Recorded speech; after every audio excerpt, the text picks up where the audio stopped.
Vous vous êtes déjà demandé si vous êtes toujours remarqué par l'homme qui partage votre lit chaque nuit? Vous vous êtes déjà interrogé sur ce regard qui, autrefois, brillait quand il vous voyait, et vous demandez-vous s'il existe encore, ou si vous n'êtes devenu qu'un meuble de plus dans le décor de la maison que vous avez construite ensemble? Si cette question vous a touché d'une quelconque façon, si un frisson a parcouru votre ventre en lisant ces mots, c'est parce que quelque chose en vous sait déjà qu'il y a une vérité que vous avez évité d'affronter.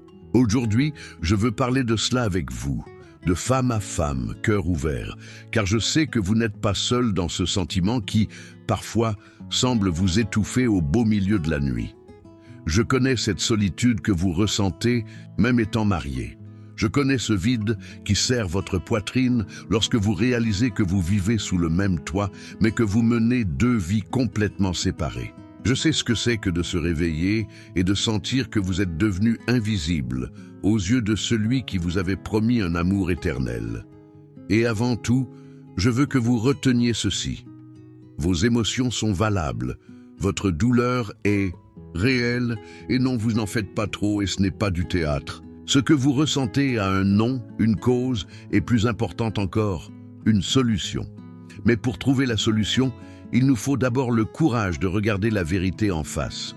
Et la vérité, ma chère, peut faire mal au début, mais c'est elle qui vous libérera de cette angoisse que vous portez depuis si longtemps. La vérité, c'est que beaucoup de femmes, surtout après 50 ans, découvrent qu'elles se sont perdues en chemin. Qu'elles ont tant pris soin de tout le monde, qu'elles ont oublié de prendre soin d'elles-mêmes. Et quand cela arrive, quelque chose de très subtil, mais de dévastateur, commence à se produire dans la relation. Laissez-moi vous parler de Marine, une femme de 52 ans qui est venue me voir il y a quelques mois. Marine était mariée depuis 28 ans et se sentait devenue une étrangère dans sa propre maison. Elle m'a dit: je me lève chaque matin en ayant l'impression d'être l'employé de ma propre vie. Je prends soin de la maison, je prends soin de lui, je prends soin de tout le monde, mais personne ne prend soin de moi. Et le pire, c'est que j'ai l'impression qu'il ne me voit même plus.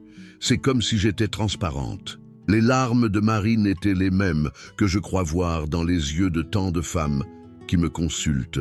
Et peut-être sont-elles les mêmes que vous avez versées en secret, dans votre chambre, ou dans la salle de bain, là où personne ne peut vous voir. Marine représente des milliers de femmes qui arrivent à une phase de leur vie où les enfants sont déjà adultes, où la routine s'est installée au point de devenir une prison et où la relation qui fut autrefois source de joie est devenue une coexistence mécanique et sans vie. Et ce qui fait le plus mal, c'est de réaliser qu'en partie, c'est vous-même qui avez contribué à ce que cela se produise. Mais rassurez-vous, je ne suis pas là pour vous accuser, je suis là pour vous montrer comment changer cette histoire. La première vérité cruelle que nous devons affronter est la suivante. Bien souvent, les femmes sont abandonnées émotionnellement par leur mari parce qu'elles se sont abandonnées elles-mêmes en premier. Je sais que cela peut sembler dur, mais écoutez-moi jusqu'au bout. Quand vous vous regardez dans le miroir, qui voyez-vous? Voyez-vous la femme dont il est tombé amoureux il y a des années? Ou voyez-vous quelqu'un qui a renoncé à briller? Voyez-vous une personne pleine de rêves et de projets, qui prend soin d'elle et a de l'énergie pour vivre? Ou voyez-vous quelqu'un qui s'est résigné à n'être qu'une extension de la vie des autres? Je vais vous poser une question qui peut être inconfortable, mais nécessaire. Quand avez-vous pour la dernière fois pris soin de vous, non pas pour un événement ou un rendez-vous, mais simplement parce que vous vouliez vous sentir belle? Quand avez-vous pour la dernière fois acheté un vêtement, non parce que l'ancien était défraîchi, mais parce que vous avez vu quelque chose qui vous a fait sourire et penser « je serai radieuse avec ça ». Quand avez-vous eu une conversation intéressante avec votre mari, autre que les problèmes de la maison, les factures à payer ou les obligations familiales? Je sais qu'il peut sembler injuste de vous attribuer cette responsabilité, surtout quand vous avez l'impression d'en faire déjà tant, de vous donner sans compter. Mais il ne s'agit pas de faire plus, il s'agit de faire autrement. Il s'agit de retrouver cette femme qui sommeille en vous, celle qui s'est perdue sous le poids des obligations. Car la vérité, c'est que les hommes sont attirés par l'énergie, par la vie, par le mouvement. Et quand une femme cesse de bouger intérieurement, de grandir, de rêver, de faire briller ses yeux, elle cesse inévitablement d'être intéressante aux yeux de son partenaire. Mais allons-y doucement, car je ne veux pas que vous interprétiez mal mes propos. Je ne dis pas que vous devez redevenir une adolescente ou feindre d'être quelqu'un que vous n'êtes pas. Je parle de quelque chose de beaucoup plus profond et vrai. Je parle de retrouver votre vitalité, votre essence féminine, votre connexion à vos propres désirs et rêves. Je parle de redevenir d'abord intéressante à vos propres yeux, car c'est seulement alors que vous redeviendrez naturellement intéressante aux yeux des autres. Laissez-moi vous raconter l'histoire de Sylvie, une autre femme qui est passée sur mon chemin. Sylvie avait 55 ans et était mariée depuis 32 ans lorsqu'elle a découvert que son mari avait une liaison. Sa première réaction fut une révolte, un total, et à juste titre. Mais une fois la colère et la peine apaisées, Sylvie a commencé à se poser d'autres questions. Au lieu de se focaliser uniquement sur ce qu'il avait fait de mal, elle a commencé à se demander « Qu'est-ce qui m'est arrivé? Qui suis-je devenue? Suis-je encore cette femme pour qui il vaudrait la peine de se battre ?» Quand Sylvie a répondu honnêtement à ces questions, elle a fait une découverte douloureuse, mais libératrice. Elle s'est rendue compte qu'elle avait passé les 15 dernières années en pilote automatique, qu'elle avait cessé de prendre soin d'elle, de nourrir ses passions, de cultiver ses amitiés, de mener des conversations enrichissantes. Elle était devenue, comme elle le disait elle-même, une ombre de ce que j'étais avant. Et, bien que cela n'excuse nullement la trahison de son mari, Sylvie a compris qu'elle avait, elle aussi, un rôle à jouer dans cette histoire. Cette prise de conscience a été le tournant pour Sylvie. Au lieu de se concentrer seulement sur le sauvetage de son mariage, elle a décidé de se sauver elle-même en premier. Elle a repris une thérapie, elle s'est mise à étudier ce qu'elle avait toujours voulu approfondir, elle a recommencé à faire du sport, renoué avec de vieilles amitiés et a pris soin d'elle chaque jour. Non pour quelqu'un, mais pour elle-même. Et quelque chose d'étonnant s'est produit. À mesure que Sylvie retrouvait sa vitalité, son éclat, son énergie, les personnes autour d'elle ont commencé à la remarquer autrement, y compris son mari. Je ne dis pas que l'histoire de Sylvie s'est terminée par un happy end conjugal. En réalité, elle a découvert qu'elle ne voulait plus continuer avec cet homme. Mais elle a découvert quelque chose de bien plus précieux, qu'elle était encore capable d'être désirée, admirée, respectée, qu'elle avait encore beaucoup à offrir au monde et qu'elle méritait d'être valorisée. Aujourd'hui, Sylvie est dans une nouvelle relation, plus mûre et équilibrée, où elle est vue et célébrée pour la femme incroyable qu'elle est. L'histoire de Sylvie nous amène à la deuxième vérité cruelle à affronter. Parfois, lorsque nous nous sentons abandonnés par nos maris, c'est parce que nous nous sommes abandonnés nous-mêmes en premier. Et quand je parle d'abandon de soi, je ne parle pas seulement de l'apparence physique, même si cela compte aussi. Je parle d'un abandon émotionnel, intellectuel, spirituel. Je parle du moment où vous cessez d'être curieuse de la vie, où vous abandonnez vos rêves, où vous arrêtez de vous développer en tant que personne. Réfléchissez un instant. Avez-vous toujours des sujets de conversation intéressants? Avez-vous encore des projets qui vous enthousiasment? Vous mettez-vous au défi d'apprendre de nouvelles choses? Avez-vous une vie sociale propre ou tout tourne-t-il autour de la famille et du foyer? Continuez-vous à cultiver votre féminité, à vous faire plaisir en vous habillant, à prendre soin de vous avec tendresse? Ou vous voyez-vous seulement comme mère, épouse, femme au foyer? Et avez-vous oublié que vous êtes aussi une femme avec des désirs, des rêves et des besoins qui vous appartiennent? Ces questions sont fondamentales parce qu'elles dévoilent quelque chose que beaucoup d'entre nous refusent d'admettre. Lorsque nous cessons d'investir en nous-mêmes, lorsque nous arrêtons de grandir et d'évoluer, nous devenons moins attractifs pour nos partenaires. Non seulement physiquement, mais émotionnellement, intellectuellement, énergétiquement. Et cela crée un cercle vicieux dangereux. Moins il nous voit, moins nous prenons soin de nous. Moins nous prenons soin de nous, moins il nous voit. Et ainsi de suite, jusqu'à ce que vous soyez deux personnes sous le même toit, mais vivants, des vies séparées. Mais laissez-moi vous parler de Carole, une femme de 48 ans qui a réussi à briser ce cycle. Carole était mariée depuis 25 ans et sentait que son couple s'éteignait lentement. Ils ne parlaient presque plus, n'avaient plus d'intimité, chacun vivait dans son coin. Carole m'a consulté, désespérée, prête à tout pour sauver son mariage. Mais au lieu de nous focaliser uniquement sur la relation, nous avons commencé par la focaliser sur elle-même. Carole a fait un exercice que je vous propose à vous aussi. Elle a pris une photo d'elle d'il y a 10 ans et une photo récente. Non pas pour comparer le physique, mais pour comparer l'énergie. Sur l'ancienne photo, même avec quelques kilos en moins, ce qui sautait aux yeux, c'était les yeux brillants, le sourire authentique, la posture assurée. Sur la photo d'aujourd'hui, bien qu'elle soit physiquement soignée, quelque chose manquait, une tristesse dans le regard, une résignation dans la posture. Cela a été un choc pour Carole.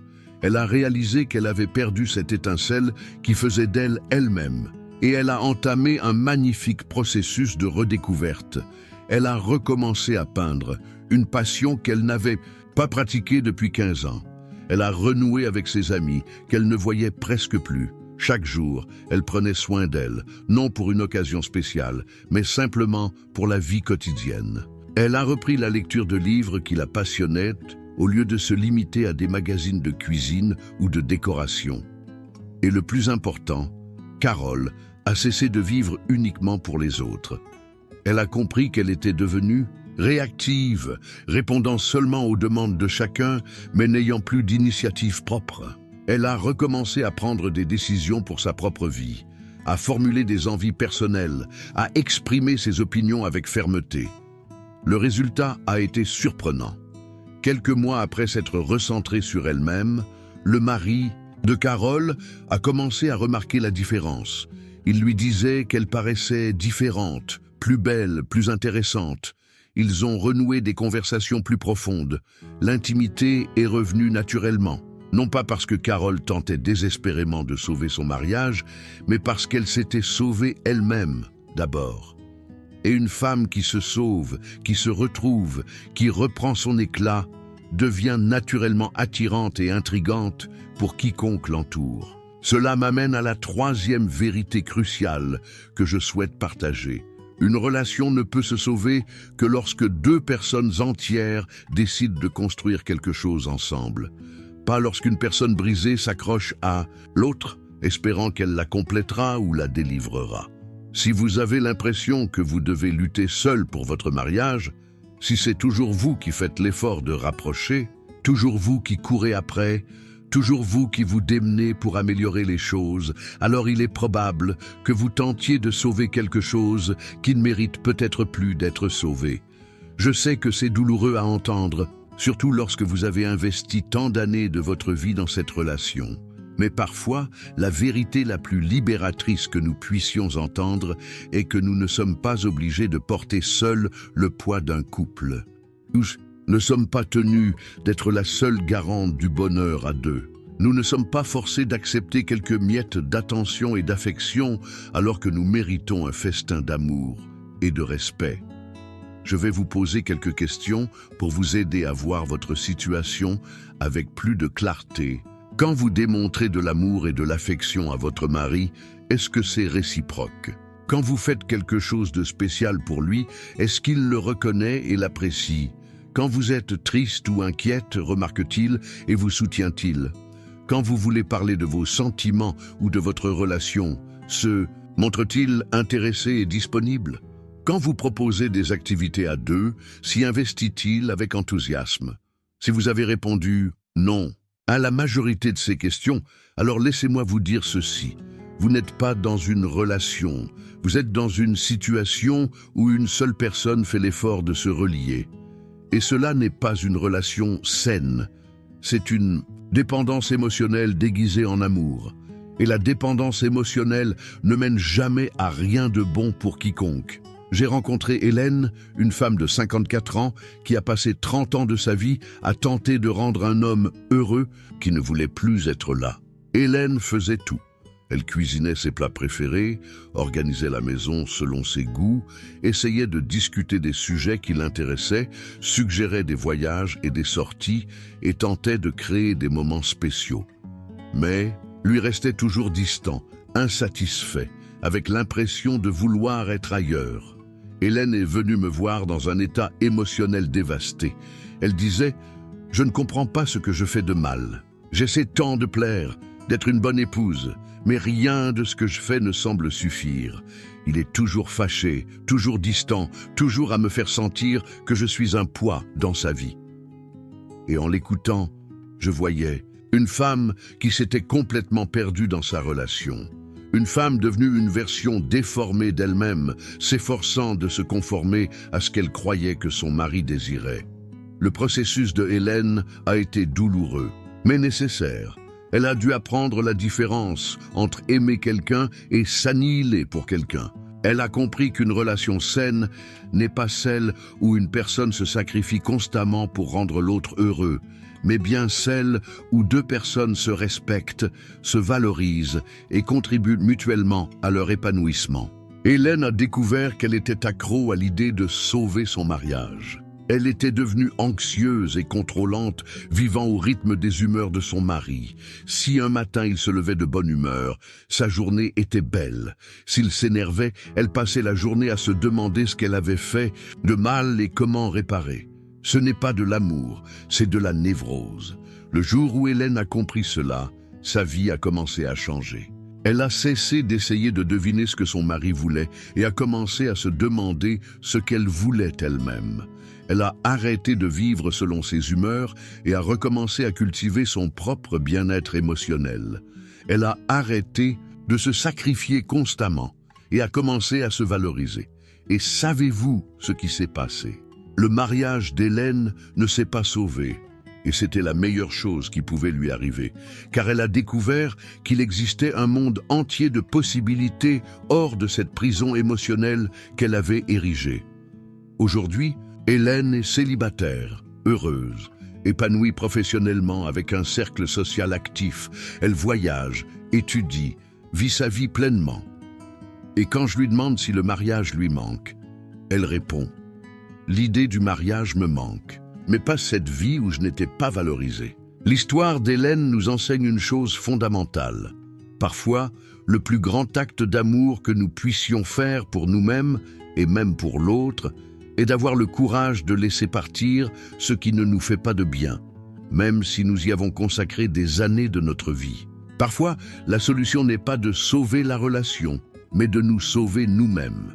Mais avant de tirer la moindre conclusion sur votre propre relation, je veux que vous fassiez un exercice d'auto-évaluation honnête.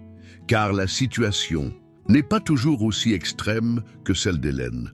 Parfois, la relation peut être sauvée, mais seulement si les deux parties sont prêtes à y travailler ensemble. Et il n'y a qu'une façon de le savoir. Arrêtez d'être la seule à fournir tous les efforts. Je voudrais que vous preniez un instant pour réfléchir à ceci. Si vous arrêtiez complètement d'essayer de maintenir la relation, que se passerait-il si vous cessez de lancer des sujets de conversation, de proposer des sorties, de faire des efforts pour plaire? Que resterait-il de votre relation? Y aurait-il encore une connexion naturelle, un intérêt sincère l'un pour l'autre, un mouvement d'approche venant de sa part? Cette expérience peut être effrayante, mais elle est nécessaire, car c'est seulement ainsi que vous découvrirez si vous êtes vraiment deux dans cette relation, ou si c'est seulement vous qui vous efforcez de la faire fonctionner. Si vous constatez que, lorsque vous cessez de faire tous les efforts, la relation meurt, alors vous avez votre réponse. Il n'y avait pas de relation réelle, seulement vous, seul à entretenir une illusion.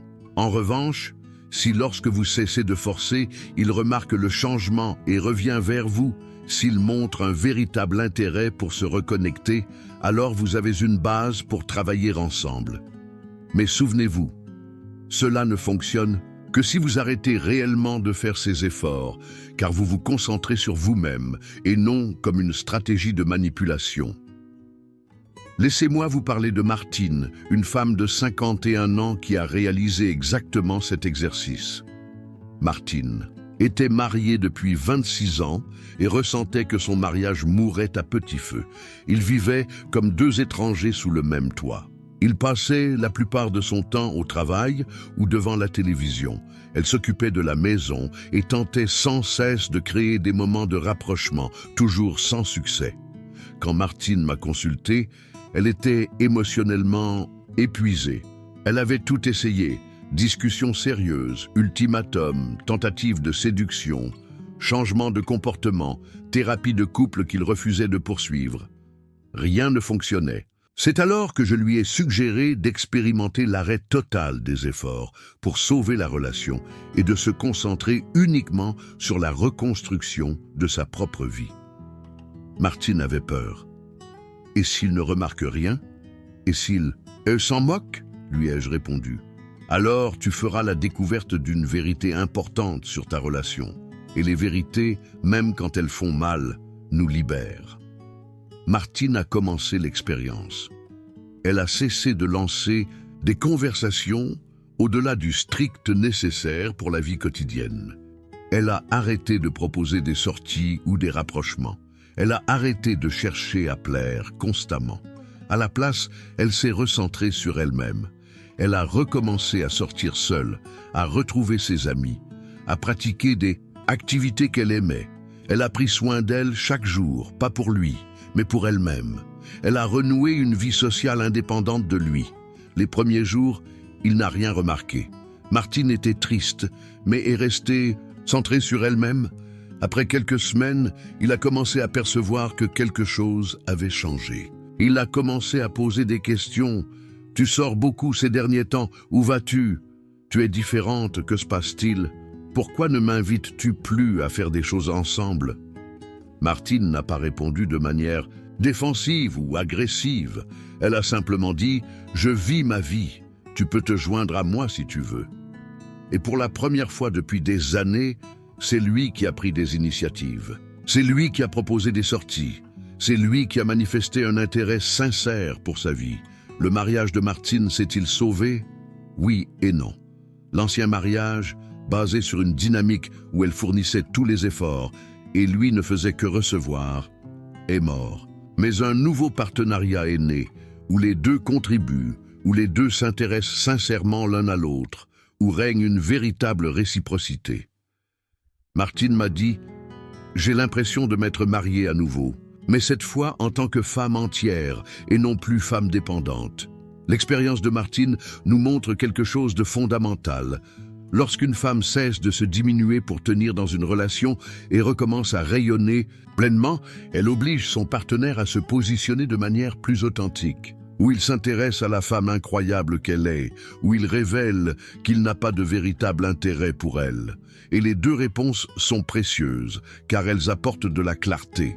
À présent, je veux que vous fassiez une pause et que vous soyez brutalement honnête avec vous-même sur une question essentielle. Aimez-vous encore votre mari ou aimez-vous l'idée d'être marié? Ressentez-vous un désir sincère pour lui ou éprouvez-vous surtout la peur d'être seule? Êtes-vous heureuse en sa présence ou vous sentez-vous obligée de donner l'illusion d'un mariage heureux? Ces questions sont difficiles, mais nécessaires, car souvent, nous, femmes, nous accrochons à des relations non pas par amour véritable, mais par peur. Peur du jugement social, peur de la solitude, peur de recommencer, peur d'admettre que nous avons peut-être fait un mauvais choix ou que les gens changent avec le temps. Et cette peur nous maintient prisonnières de situations qui ne nous nourrissent pas, ne nous font pas grandir, ne nous rendent pas heureuses. Permettez-moi de vous parler de Rita, une femme de 56 ans qui a eu le courage de se poser ces questions et de découvrir des réponses qui l'ont bouleversée. Rita était mariée depuis 34 ans lorsqu'elle a commencé à se demander si elle aimait encore son mari. Elle disait « Je prends soin de lui, je m'inquiète pour lui, je veux son bonheur, mais je ne ressens plus cette joie d'être avec lui. Je n'ai plus de désir, plus d'intérêt sincère pour ses pensées ou ses sentiments. Est-ce normal, après tant d'années, ou bien l'amour est-il éteint? Rita a entrepris un travail d'introspection profonde. Elle a commencé à observer ses propres sentiments sans jugement et elle a découvert quelque chose de choquant. Elle avait passé les 15 dernières années de son mariage en pilote automatique. Elle accomplissait son rôle d'épouse, mais ne ressentait plus rien de vrai pour son mari. Elle s'était tellement habituée à sa présence qu'elle ne se demandait même plus si elle la souhaitait. Le chemin de Rita a été long et douloureux. Elle a dû admettre à elle-même que son mariage était terminé depuis longtemps, mais que tous deux continuaient à vivre ensemble par habitude, par convenance, par peur du changement. Il n'y avait plus d'amour romantique, plus de véritable partenariat, plus de rêves partagés. Il n'y avait que deux personnes partageant une maison et une routine.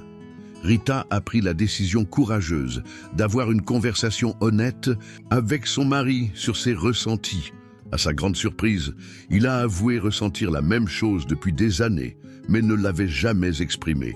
Ils ont réalisé qu'ils étaient tous deux piégés dans une situation qui n'était heureuse pour aucun des deux. L'histoire de Rita s'est conclue par un divorce amical et mature.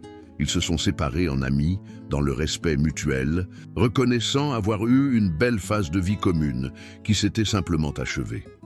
Aujourd'hui, 2 ans plus tard, Rita vit une nouvelle relation où elle se sent désirée, valorisée, où règne une véritable passion et un partenariat authentique. Elle m'a dit « Je croyais que ma vie amoureuse était finie à 50 ans. J'ai découvert qu'elle ne faisait que commencer à 59. Mes plus belles années amoureuses sont ces années après 60 ans. Qui l'aurait cru ?» L'histoire de Rita détruit tous les mythes sur l'âge et les nouveaux départs. Elle balaie l'idée qu'après 50 ans, nous devons nous contenter de relations sans vie. Qu'il n'est plus possible de trouver l'amour véritable, qu'une femme mûre n'est plus désirable. Rita a prouvé qu'il n'est jamais trop tard pour rechercher le bonheur sincère, qu'il est possible de recommencer même après des décennies dans une relation qui n'a plus de sens, qu'il est toujours possible de faire preuve de courage, ou quel que soit l'âge, et que l'amour n'a pas de date d'expiration. Et maintenant, je vous invite à vous projeter dans 10 ans. Souhaitez-vous vivre ces 10 prochaines années de la même manière qu'aujourd'hui? Ou préférez-vous être ailleurs, dans une version plus épanouie et heureuse de vous-même? Si vous avez choisi la deuxième option, vous devez agir dès aujourd'hui. Ne vous contentez pas d'espérer un miracle, prenez les rênes de votre vie. Cessez de vivre pour les autres et commencez à réaliser vos propres rêves et désirs.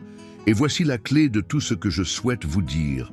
Vous n'avez pas besoin de décision radicale immédiatement. Vous n'avez pas à demander le divorce demain ou à bouleverser votre vie du jour au lendemain. Ce qu'il vous faut, c'est commencer à investir en vous-même dès maintenant. Commencez petit. Offrez-vous ce vêtement qui vous fait vous sentir belle. Programmez ce déjeuner entre amis que vous remettez toujours à plus tard. Inscrivez-vous à ce cours qui vous tente depuis toujours. Bougez, non pour perdre du poids, mais pour vous sentir forte et vivante. Engagez des conversations sincères avec vous-même sur ce que vous désirez vraiment. À mesure que vous investirez en vous, votre vie se réorganisera naturellement. Vous attirerez des situations et des personnes plus alignées avec qui vous devenez.